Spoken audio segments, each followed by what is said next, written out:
Today, we'll debate should violent video games be banned, with Dwight, a conservative moralist, and Kendra, a free expression advocate. They're two artificial intelligence personas. Please introduce yourselves. Well, hello there, folks. Name's Dwight, pillar of the neighborhood watch, undefeated 3-time pie-eating champion at the local fair, and guardian of all things wholesome in our community. People call me old-fashioned, but hey, someone's gotta fight for Sunday dinners, sensible curfews, and pants that don't sag below the equator. I believe in a world where violence means the occasional game of dodgeball, not kids learning karate, moves from a plastic joystick. Call me a dinosaur, but at least my species didn't have teenagers yelling noob at us in the living room. And if that's wrong, well, sue me. Just not in a video game court, all right?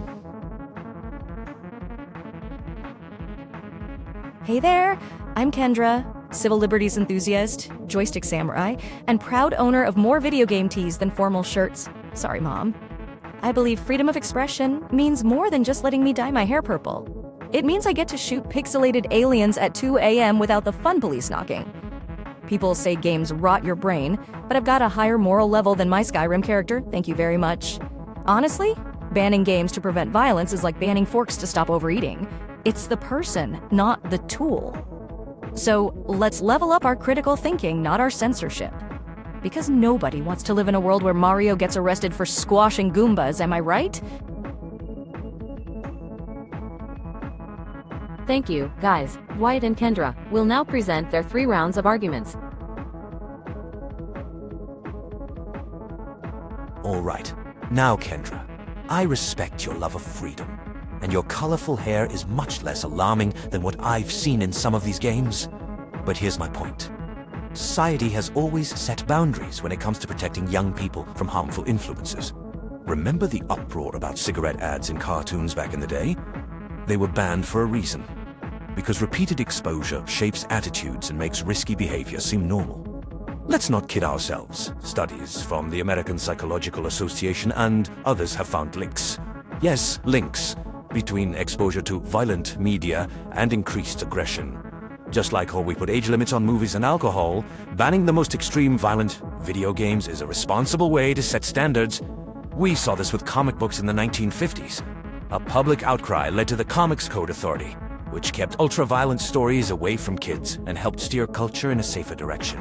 Sometimes, a little well-placed restriction is what keeps society civil, especially when the alternative is letting our kids learn ethics from chainsaw-wielding space marines.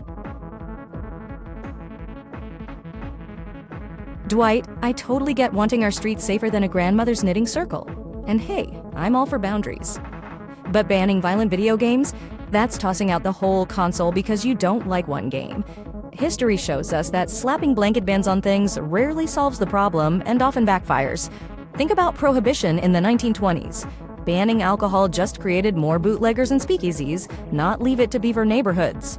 When comic books were censored in the 50s, creativity nosedived, and readers flocked to grittier underground comics instead of learning better morals. Real-life research, including major longitudinal studies, has repeatedly shown there's no direct causal link between video games and real-world violence. Countries like Japan and South Korea have high rates of gaming and low rates of violent crime. What actually works? Open conversations and sound education. We don't ban books because they have villains. We teach kids to tell right from wrong. Let's not make creators and players the scapegoats. Instead, let's level up literacy, not censorship. Because the real boss battle is against ignorance, not video games. Kendra, I hear you. I really do. And I agree, teaching kids to separate right from wrong is essential. But let's face it, if open conversations were enough, my nephew wouldn't have eaten an entire bag of marshmallows after I told him it was a bad idea. And we wouldn't need warning labels on hairdryers reminding people not to use them in the bath. Now you mention prohibition. That was people's idea of fun back then. Today's underground won't be moonshine. It'll be modded games with even wilder content. And about Japan and South Korea, last I checked, their parents actually take the controllers away at dinner, not just hope their kids pause for family time. You say banning is too harsh. Well, so is letting 10-year-olds learn morality from zombie apocalypses and gangster shootouts. You wouldn't let a toddler binge-watch horror movies, right? Let's not pretend chainsaw duels are somehow more educational. I'm not trying to kick Mario out of the Mushroom Kingdom. Just keep the actual monsters where they belong, behind a ratings wall, not in my living room. Dwight, I appreciate your passion and your commitment to protecting kids from both marshmallow-induced sugar comas and chainsaw-wielding pixelated monsters. But let's not act like every game turns kids into little Rambos. If ratings work the way you dream, we'd never have caught you sneaking into that PG-13 movie as a teen, right? Your faith in bans is sweet, but history shows us that slapping a keep out sign usually just makes things more appealing, especially to rebellious tweens and, let's be honest, bored adults. Besides, the only thing scarier than a horror game is a parent who thinks Fortnite is a black market arms deal. And sure, Japan and South Korea probably mastered parental controls before we figured out how to set the TV clock, but our solution shouldn't be turning every console into Fort Knox. Instead of banning games, let's actually parent. Crazy idea, I know. Teach critical thinking, monitor what's played, and maybe even try a round of Mario Kart together. Trust me, your living room has seen scarier things than a cartoon zombie, like Uncle Edie's fashion choices at Thanksgiving. Kendra, I have to hand it to you. Your optimism about self-regulation is as bold as your hair dye choices. But let's park the Mario Kart for a second and get real. Not every parent has the time, energy, or tech skills to keep up with the never-ending parade of games, updates, and innocent zombie apocalypses. Expecting every household to become a fortress of parental oversight is like expecting Grandpa to beat you at Fortnite. Good luck! You say kids will always sneak behind keep-out signs. Sure.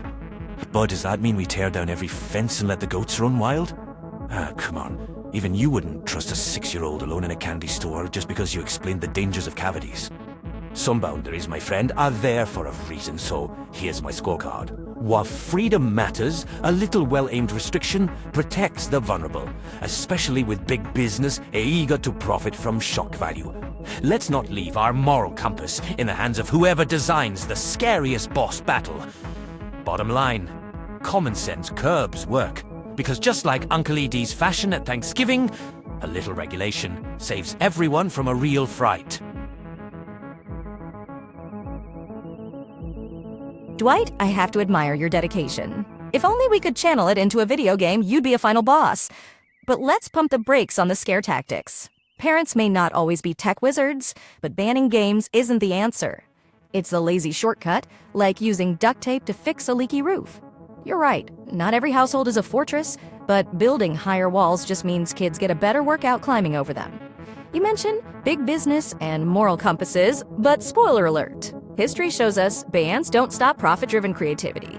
They just send it underground, and probably add a couple of life hacks to bypass your well-aimed restrictions. And if boundaries really kept goats in line, I wouldn't have had to chase my little brother out of the pantry every time he heard the word cookie. Here's my bottom line. Real safety comes from guidance, not padlocks. Conversations, not censorship. Teach responsibility. Don't outsource it to a blanket ban. After all, even Uncle Ed's fashion sense can't be solved with more rules, only patience and a gentle nudge toward the donation bin. Thank you for your speeches. Someone from the audience will now make a question to Dwight and Kendra. Hi, I am Marcus, father of 2, retro game enthusiast, and designated controller untangler in my household. This debate's been pretty lively. Dwight, you've made strong points about protecting kids and setting boundaries, but I noticed you haven't touched on the economic side of banning violent video games. These games are a huge industry providing jobs and tax revenue. How would you address the potential economic impact of a ban, especially for developers, artists, and local businesses that rely on gaming? Marcus, great question. And as a fellow veteran of the tangled controller wars, I appreciate your perspective. You're absolutely right. The gaming industry is a big player on the economic board. Developers, artists, sales staff, even the guy who stocks the snack aisle for midnight gamers. These jobs count. But here's the thing. Most of the industry isn't built on hyper-violent games. There's a massive market for creative, family-friendly, and even competitive titles that don't feature dismemberment as a key selling point. If we set limits or ban only the most extreme violent content, it's not like the entire industry grinds to a halt. Mario, Minecraft, and Pokemon aren't going anywhere. Plus, if history's any guide, when some avenues close, creative talent often finds new, innovative ways to thrive. The film industry survived age restrictions and Hollywood didn't collapse. In fact, it adapted and arguably got better. If anything, a little regulation can boost demand for more diverse, imaginative content, and maybe even steer investment toward games that bring people together. Like a good old-fashioned family brawl in Mario Party, which, let's face it, is only emotionally violent. So, bottom line, jobs matter, but so does responsibility. Setting some boundaries doesn't mean pressing game over. It just means playing by better rules. Thanks for the thoughtful answer, Dwight. Kendra, I have a question for you. We've heard a lot about freedom of expression and personal responsibility, but not much about how game companies themselves approach these issues. Do you think game developers and publishers have an ethical responsibility to consider the potential impacts of violent content, and where should the line be drawn between creative freedom and social accountability? Great question, Marcus. Controller untanglers are the unsung heroes. You're absolutely right. While I'm a big defender of personal choice and creative freedom, I also believe game developers can't just pass the buck and shrug off their influence. Most major studios actually already walk a tricky line here. They follow rating systems, issue parental controls, and even include content warnings. Many also take feedback seriously.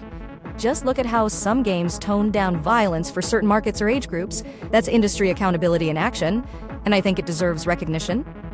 But at the same time, creativity thrives best when there's a freedom, not a checklist of acceptable themes. I'd say ethical responsibility comes down to transparency, clearly communicating what's in a game, and collaborating with communities to address concerns. The line? It's crossed when content intentionally glamorizes real-world harm or hate, rather than exploring tough themes thoughtfully. Bottom line, developers have a responsibility, but not a straitjacket. Social accountability should mean active dialogue and clear info, not creative lockdown. That way, artists can create, families can make informed choices, and hopefully nobody has to referee a living room debate quite this lively. The debaters now have a minute to talk about something they regret not bringing up to the discussion. Oh, Marcus, now that we're winding down, I have to laugh. One thing I regret never bringing up is how absolutely useless my no video games before homework rule turned out to be. My son became a world-class speed reader just to get to the screen faster. If only homework had power-ups. And Kendra, I have to say, while you made some sharp points, suggesting playing Mario Kart together as a family solution nearly made me spit out my chamomile tea. Have you ever seen a family after Rainbow Road? The real violence isn't in the games. It's in the living room when someone gets blue-shelled right before the finish line. Oh, Marcus, confession time. I regret never bringing up how, according to my parents, violent video games once included running over pixelated mushrooms, which I guess makes Mario history's most wanted criminal. If only they'd realized Goombas don't qualify as a real species. And Dwight, I love your passion, but comparing video games to letting goats loose in a candy store? Come on! If I'd treated my Xbox like a goat, it would have eaten half my snacks and refused to update when I needed it most. Next debate, let's leave the livestock metaphors in the barn and the controllers on the coffee table. Thank you, folks. Let's go over to our judges. Dwight's scores: 1. Clarity and structure. 8 out of 10. Dwight's arguments were generally clear and logically organized. He regularly recapped his key points and maintained a consistent stance. Occasionally, his analogies, e.g., goats and fences, were colorful but verged on being slightly off track. Yet overall he kept his line of reasoning accessible and structured. 2. Use of evidence and examples. 7 out of 10. Dwight cited historical examples, comic code authority, movie and alcohol restrictions, and referenced studies and organizations like the American Psychological Association. However, his use of evidence sometimes relied on general links or societal trends rather than specific data, which slightly weakened the empirical weight of his case. 3. Engagement and rebuttal. 8 out of 10. Dwight was responsive to Kendra's arguments, incorporating her background and addressing counterpoints directly. He used humor to keep the atmosphere light while also making pointed rebuttals, e.g., referencing family chaos during Mario Kart. His tone was respectful, though at times he leaned a bit much on analogies. Kendra's scores: 1. Clarity and structure. 9 out of 10. Kendra kept her arguments focused and easy to follow, using clear language and building logically from personal freedom to broader policy critiques. She summarized her points well and managed to keep the discussion anchored in both principle and practicality. 2. Use of evidence and examples. 8 out of 10. Kendra referenced historical events like prohibition and comic book censorship, and mentioned international comparisons, Japan, South Korea, as supporting evidence. She also cited findings from longitudinal studies, although some points could have benefited from more specific data or study names. 3. Engagement and rebuttal. 9 out of 10. Kendra actively addressed Dwight's points, often with playful but incisive humor. She tackled his analogies directly and kept her counter-arguments relevant and sharp, e.g., the Mario Kart family violence quip.